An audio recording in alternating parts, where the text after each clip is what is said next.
दोस्तों, ground operation का आदेश Israel की तरफ से दिया गया, जबकि इजराइल की खुद की सेना इस बात के लिए तैयार नहीं थी। पार्लियामेंट्री कमेटी के सामने इजराइल के सैनिकों ने अपनी दवाइयां फेंक दी, नेतन्याहू को एक्सपोज कर दिया। यह स्पष्ट है कि इजराइल के अंदर जबरदस्त तरीके से विद्रोह चल रहा है। लेकिन यह विद्रोह है क्यों, तो आज मैं आपको दिखाऊंगा। एक झटके में अगर बटालियन साफ हो जाए, आपके अपने साथी जहां कैसे भी हों, वो फिलिस्तीनी बच्चों को मार रहे हों या फिलिस्तीनी महिलाओं को मार रहे हों, फिलिस्तीनी बुजुर्गों को मार रहे हों, मासूमों को मार रहे हों, लेकिन मर जाए तो लगता है ना क्या हो गया।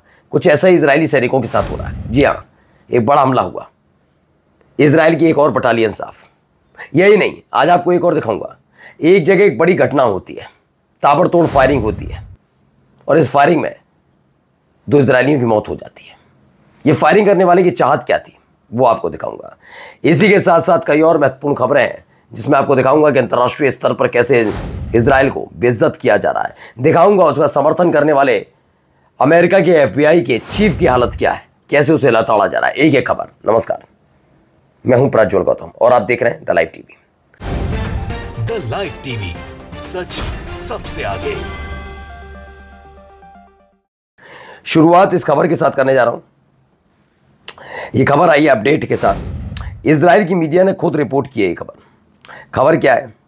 इजराइल की मीडिया की रिपोर्ट के मुताबिक गजा पट्टी के दक्षिण में, यानी कि दक्षिणी गजा में, रफा में, जो इस्लामी प्रतिरोध यानी कि जो रेसिस्टेंस है, लड़ाके हैं, उन्होंने एक बेहद सुनियोजित तरीके से हमला किया, पहले से तय था, जिसमें 12 इजरायली अधिकारी और सैनिक मारे गए। यह अपने आप में बहुत बड़ी घटना है। पिछले 7, 8, 10 दिन के भीतर अब तक जो हमला हुआ कतर पर हमले के बाद काफ़ी चीज़ें बदली हैं। उसके बाद भी हमास वो हमले नहीं कर रहा था, लेकिन अब एक बार फिर से हमला हुआ, और इस बार हमला हुआ तो कितने गए? 12 इजरायली सैनिकों की, अधिकारियों की, सैनिक नहीं, सैनिक और अधिकारी कुल मिलाकर 12 लोगों की मौत हो जाती है। कई लोग इसमें घायल भी बताए जाते हैं।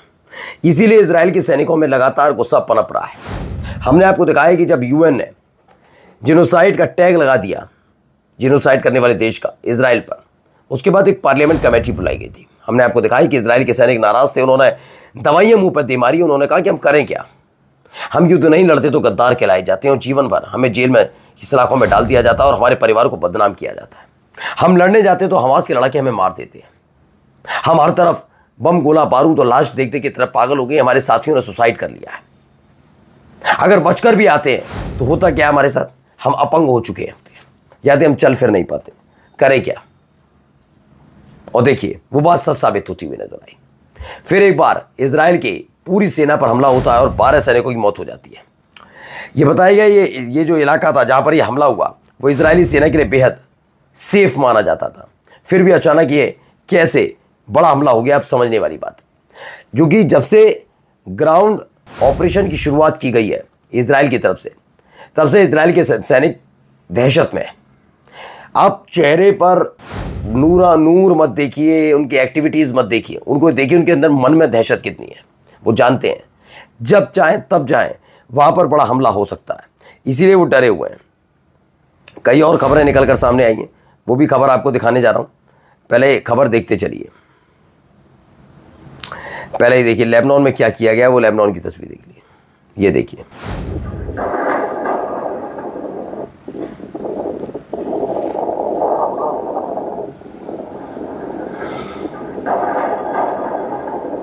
तो ये ज़ियोनिस्ट एग्रेशन है किस पे? डेबिन में। यानी कि सोचिए, इजराइल की तरफ से न केवल गजा में, फिलिस्तीन में हमले हो रहे हैं, बल्कि लेबनान में भी हमले किए जा रहे हैं। अच्छा, इन हमलों की वजह से क्या हो रहा है? ट्रंप का गुस्सा 7वें आसमान पर पहुंच गया है। ये खबर निकल कर आई है जब कतर पर हमला हुआ। WSJ यानी जो वॉशिंगटन जर्नल ने खबर छापी कि ट्रंप बहुत ज़्यादा नाराज़ हुए। उन्होंने कहा ही इज़ फकिंग मी, ये जो भी आप समझ रहे हैं, ठीक है। In a private meeting after Netanyahu ordered an Israeli strike on Hamas peace negotiation in Qatar. जब कतर में बाकायदा हमास के साथ नेगोशिएशन पीस पर बातचीत चल रही थी कि कैसे गजा और इजराइल के बीच अच्छे संबंध कर लिए जाए, अचानक से एक हमला और उस हमले ने सब कुछ बर्बाद कर दिया। जो पटरी पर आने जा रहा था वो बेपटरी हो गया। यानी नेतन्याहू ट्रम्प की बात को भी खूंटी पर टांग कर रखते हैं, इस पूरी खबर से पता लग गया था, तब से वो नाराज़ है। और उसके बाद से देखिए अलग अलग जगह लगातार लेबनान में, कभी गजा में, कभी कहीं हमला कर किया जा रहा है और तुर्की, इजिप्ट इनको धमकी दी जा रही है। एक और खबर है, पहले देखिए।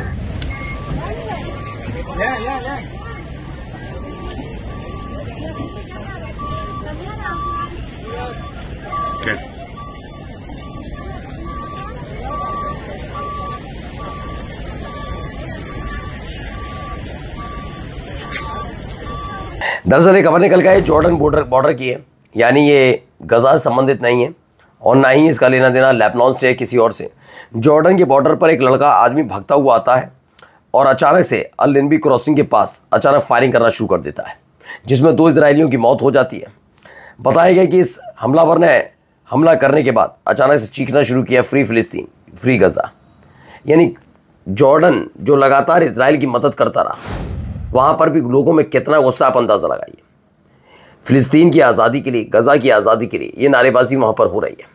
ये अंदाज़ा अपने आप में लगाना बड़ा आसान है कि पूरी दुनिया में इस तरह के हालात बने हुए हैं।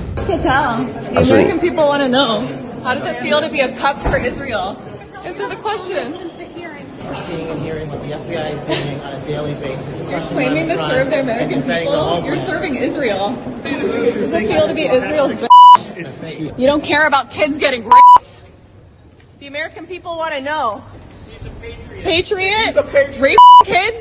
Is patriotism to you? Thank you for your service, the kids? You're an idiot. I'm an idiot? Really? Yes, you are. I didn't say anything. इसमें क्या हुआ है, FBI के डायरेक्टर हैं काश पटेल। अब FBI के डायरेक्टर निकल रहे थे, उन्होंने जो महिला ने सवाल पूछा आपने सुन ही लिया, कैसे बेइज्जत कर दिया। काश पटेल मुंह मुर्गे सा बना के निकल गए। ये हालात पैदा हो रखे हैं। ऐसे अमेरिका की सोचिए, एक देश इतना लोकतांत्रिक हो सकता है, उस देश के अंदर बड़े बड़े अधिकारियों से इस तरीके से बदतमीजी बदसलूकी खुलकर की जा रही, क्योंकि वो एक नरसंहारक देश के साथ खड़े हैं, क्योंकि अंतर्राष्ट्रीय स्तर पर उसे नरसंहारक घोषित किया। अभी खबर देखिए, soccer federation boycott Israel. Israel को बॉयकॉट करने की बात चल रही है। ये ऐलान किया गया, बिलबोर्ड्स लग चुके हैं।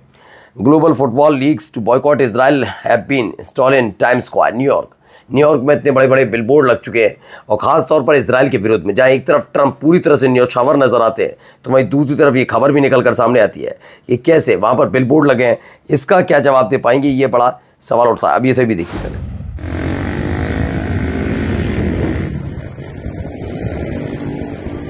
तो ये खबर निकल कर आई है, मयाज अल जबल। इससे पहले भी मैंने आपको जो वीडियो दिखाई लेबनान में कैसा हमला हुआ, इजराइल ने एक और एयर स्ट्राइक की। ये दक्षिणी लेबनान में हुई एयर स्ट्राइक थी, जिसके बाद आसमान में उठता हुआ धुआं और हलचल जैसे पैदा हो रही है। ये भी देखिए video.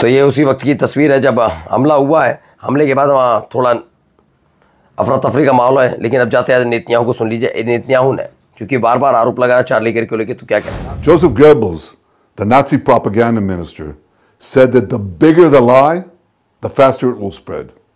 Well, somebody has fabricated a monstrous big lie that Israel had something to do with Charlie Kirk's horrific murder. This is insane. It is false. It is outrageous. Charlie Kirk was a giant, a once-in-a-century talent who defended freedom.